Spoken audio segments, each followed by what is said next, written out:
Welcome and अस्सलाम वालेकुम। बेटा आज हम जो पढ़ रहे हैं ना मकामी हुकूमतों के बारे में, तो मेरा जो लेक्चर नंबर 9 था वो भी मकामी हुकूमतों के बारे में था। उसमें हम लोगों ने तहसील और ज़िला कौंसल के बारे में पढ़ा। लेक्चर नंबर जो 10 था वो तहसील कौंसल के और इसकी ज़िम्मेदारियों के बारे में पढ़ा। और लेक्चर नंबर जो 11 था उसमें हम लोगों ने पढ़ा ज़िले हुकूमत की ज़िम्मेदारियों के बारे में।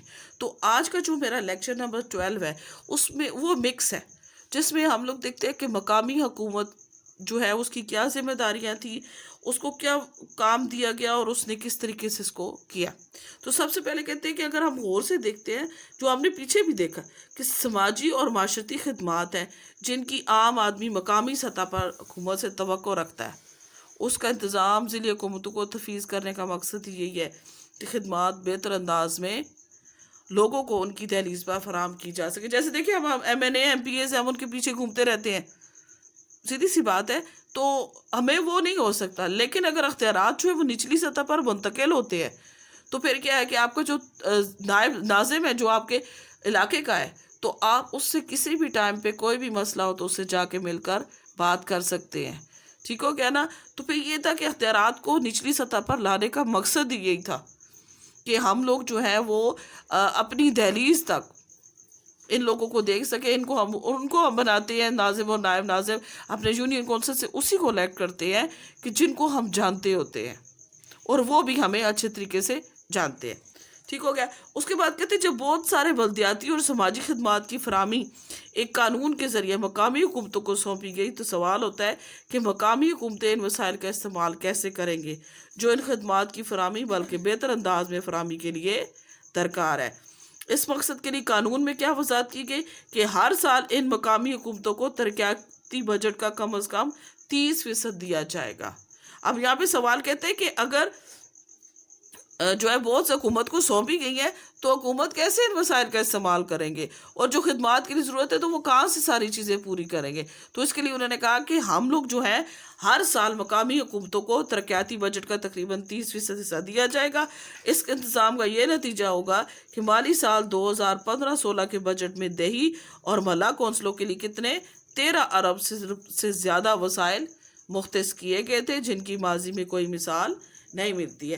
कि यहाँ पे देखिए अब मकामी हुकूमतों को बेहतर बनाने के लिए क्या हुआ कि 2015-16 के बजट में दही और मला कौंसलों के लिए तकरीबन देखिए 13,000, बहुत बड़ी रकम है, उसके वसाइल मुख्तस किए गए ताकि निचली सतह पर लोग जो हैं वो उनके जो मसाइल हैं उन्हें अच्छे तरीके से हल किया जा सके। अब कहते हैं मकामी हुकूमतों की जिम्मेदारी। मकामी हुकूमतों की जिम्मेदारी अख्तियारात और वसाइल को तफवीज़ यानी उनको देने का बुनियादी तकाजा क्या था? ये था कि लोगों के लिए आसानी और आसाइश पैदा की जाए।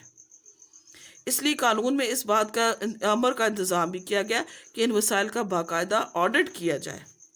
मकामी हुकूमतों की कारगुजारी और कारकर्दगी का बाकायदा हिसाब रखा जाए ताकि सरकारी वसाइल के बेहतर इस्तेमाल के ज़रिए शहरियों की ज़िंदगी में खुशगवार तब्दीली लाई जा सके। कि पहले जो है हर काम के लिए MNA MPAs के पास जाना पड़ता था, उधर अब सूबाई लेवल पे हम लोग जाएं तो वह चीज़ वो हल नहीं हो सकती थी। इसके लिए इसको क्या किया कि इसे मकामी सतह पर लाया गया कि लोगों के लिए बेहतर से बेहतर सदेबाब किया जा सके। फिर उसके बाद क्या किया कि जो भी मकामी हुकूमत को दिया जा रहा है उसका प्रॉपर उसकी चेकिंग होनी चाहिए। चेकिंग हमेशा देखिए, चेक एंड बैलेंस के बगैर तो कोई काम नहीं होता। उन्होंने कहा कि बाकायदा इसकी चेकिंग होनी चाहिए और इनकी कारकर्दगी का पूरा रिकॉर्ड होना चाहिए ताकि हमें भी मालूम हो सके कि हम लोग शहरियों के लिए क्या काम कर रहे हैं और शहरी इससे कितना ज़्यादा फ़ायदा उठा रहे हैं। उसके बाद कहते हैं मकामी हुकूमतों के निज़ाम में इंतज़ामी लिहाज से मुतल्लिका नाज़िम को मरकज़ी हैसियत हासिल है, लेकिन इसके साथ साथ वो किसी भी गैर कानूनी और ख़िलाफ़ एक कायदा फ़ैसले के लिए ज़ाती तौर पर भी ज़िम्मेदार है। कोई ऐसा फ़ैसला कर देता है जो सही नहीं है, उसकी ज़िम्मेदारी भी है।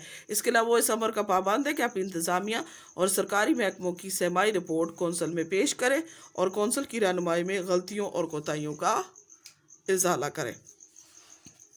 हर मकामी हुकूमत की कौंसल मुतल्लिका इलाकों के मुंतखब नुमाइंदों पर मुश्तमिल होती है, जिनमें से हर एक अपने हल्का इंतखाब اور رائے دہندگان کے سامنے جواب دہ ہوتا ہے کہ جو بھی بنایا جاتا ہے ناظم یا نائب ناظم یا کونسل وغیرہ جو بھی بنتے ہیں وہ اپنے علاقے کے لوگوں کے سامنے جواب دہ ہوتے ہیں. اس لیے ہر مقامی حکومت کے لیے لازم ہے کہ وہ اپنا سالانہ بجٹ، ترقیاتی پروگرام اور اہم ترقیاتی منصوبوں کی منظوری متعلقہ کونسل سے لے.